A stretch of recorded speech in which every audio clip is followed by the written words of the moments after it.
It's always the way. It's incredibly frustrating, but, well, we're in the game, so let's talk about what's going on, and let's introduce the two players. Jorasa.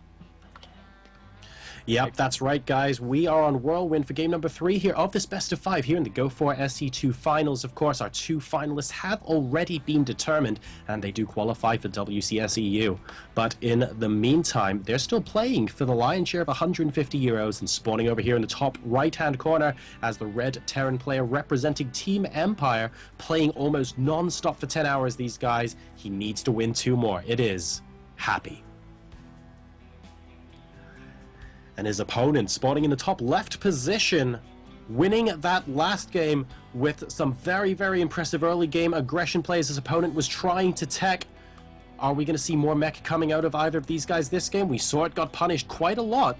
Let's see if it happens again. Representing Millennium, we have Dayshi. So, tied up 1-1. This is effectively now a best of 3 game, and that means one thing and one thing only. This next map is really important psychologically, because if you take it, you've got a little bit of a buffer. You can end the game and you can win the tournament, or you can win the qualifier anyway, in basically the next game or the one after that. However, if you lose this next game, then all of the pressure is on for the remainder of the time, and after such a long period of time playing, it's incredibly tough. It's something that both these players definitely want to win it, just for the glory and the honor and the additional 50 euros that goes with it. But as previously mentioned, these two have already qualified for WCS EU. That is a monumental achievement, something they'll be very, very happy about, and something we've had a pleasure casting their journey through this qualifier today.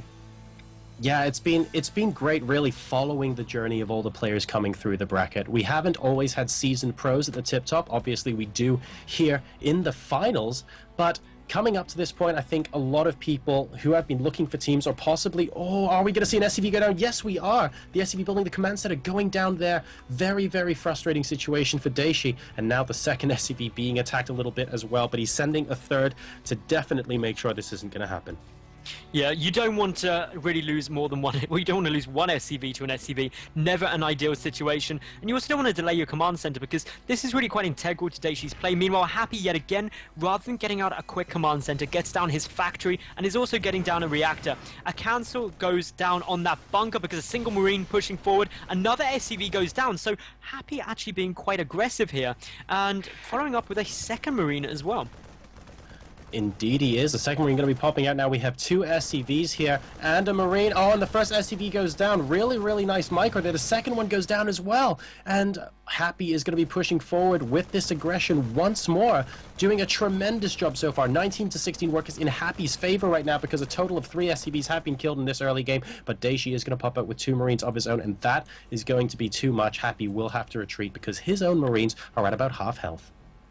Yeah, this is, well, to be fair, he's probably going to be relatively happy. He's killed 4 workers this game so far. He's only lost 1 Marine, or it might have been an SCV in exchange for that. He's also teching up quite nicely the starport on its way down. He's got his first Hellions on the field as indeed, and this just means that really everything piecing together. Dayshi is, though, 1 SCV behind, but does have his natural out quite considerably sooner. That means an extra mule, 2 SCV production for probably 1 or 2 cycles before Happy's able to get his up. But Hellions now coming in towards the natural.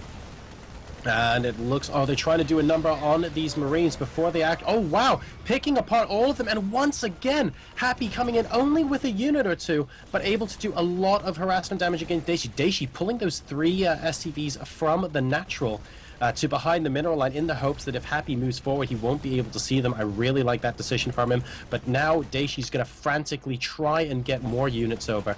Very difficult there. Oh, and the Hellion does spot those 3 SCVs. Is it going to be enough, though? We have a Hellion and a Marine, but 2 more Hellions coming out now, and these SCVs are not going to be able to fight much longer. Oh, bunker almost going up. Force cancel. And I think this is starting to get to the tipping point here, where Dayshi is unfortunately just going to lose it going into the mid-game, I think.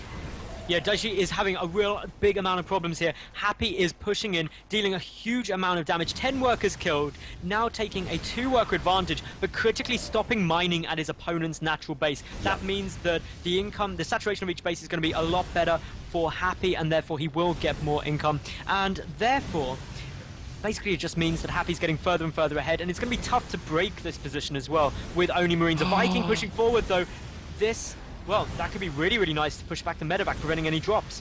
Yeah, that was such clutch timing there. We actually had the Viking move in literally as soon as the medevac showed up as well. That was about as good as timing as you could possibly get. So hopefully he'll be able to stop this aggression popping out here now. Happy trying to do as much damage as he can still to the army of Dayshi, getting a decent number of focus fires down on those Marines and Hellions, but finally, it actually gets picked apart. Work is killed 12-1 at the moment. A very, very strong opener there from Happy. But the worker supply is dead even at 28. So don't forget, of course, Happy's had to spend a lot of money on getting this army up himself while at this as well. Yeah, so this is... Let's look at the facts. Okay, currently they're both on 28 SCVs. They both have 2 mules. The tech, if we take a quick look at that, they've both got their starports down. Upgrade-wise, neither have any. The Hellions are doing some nice damage to the natural, though. And that's just a couple of extra worker kills, and Happy has managed to kill 14 so far. He got a mule as well, which I think is quite important there, especially after losing a bunch of SCVs. The barracks from Happy is almost on fire, but not quite. Has landed in the 3rd base location of Dayshi. Can't really use that for scouting anymore, otherwise he will lose it entirely. We can see he has factory number 2 and 3 up now, getting that starport up now as well, and going for Widow Mines and Hellbat. So Happy perfectly adjusted to transitioning into this mech style play. And right now, I have to say, even though the supplies are really close, Metals, it feels like Happy's just a lot more comfortable. Yeah, it does feel like he's in a good spot, especially this Hellbat drop going down in the main. Unfortunately, a missile turret there does take it out, but a few more SCVs were killed, yet again, delaying mining time.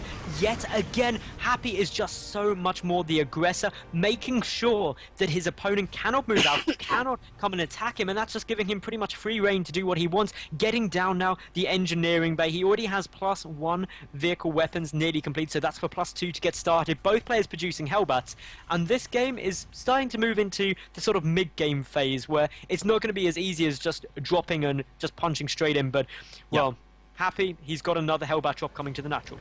I mean, this is a conscious decision as well. Don't forget, because these guys have been playing for so long today, oh, nice, they're actually trapping a couple of units against the missile turret, including a mule, which is pretty important. Basically, you want your opponent to be doing as many unexpected things as possible.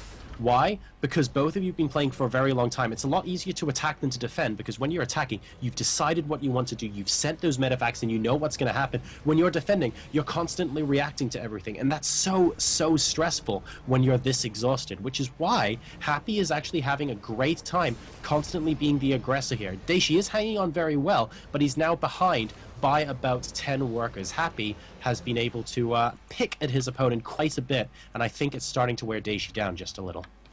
The other thing I want to note in Happy's favor is he's already got his first 2 tanks out. There are no tanks on the field at all yet for Dayshi. That means that pushing up into a siege tank line is never going to be an easy role, and therefore I think Happy should be able to hold this off relatively nicely, but not all hope is lost. Dayshi rather, does get a scan off, sees precisely what's there, knows that there is also a Widow Mine right on the ramp, and that is an important thing to note. There's also one at the bottom of the ramp that he needs to keep a good eye out for, though, too.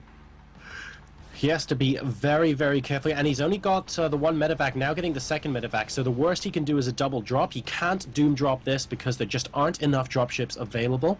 Let's see if he pushes forward with a scan to try and pick the Widow Mines off before their shots get fired. The problem is, once you pass that stage, you then have to go into 4 siege tanks, and I'm not feeling that confident he can do that, but he's actually moving into the main base, but a missile turret plus a Viking says absolutely no to that. He's going to try and drop on top of the tanks. Will this be successful? Unfortunately not. He's coming in the front at the same time, though, and a lot of SCVs being pulled from Happy, but then I think he's pulling back. He realized he doesn't need them, and GG, Happy wins game number 3.